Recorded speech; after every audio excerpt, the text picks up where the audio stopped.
Hello, happy weekend. So here I go again. So making another videos for my for I go again making another videos. So this time, since uh I'm done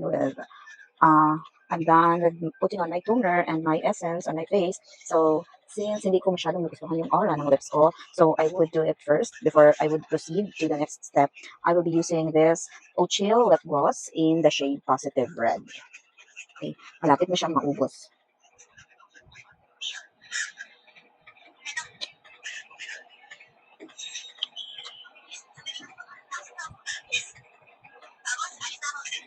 Ayan siya. May katamisan siya, actually.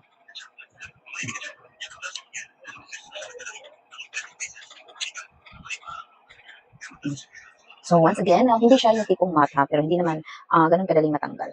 So kailangan ko lang mag-retouch from time to time. So once again, tingnan mo yung kanyang packaging. So napaka-cute ng butterfly sa takip. At etong may ano dito. So etong kanyang glass na lalagyan. So ang cute. So kung gusto mong mag-flip ng mga cute na mga makeup, so see? So napaka-cute ng datingan.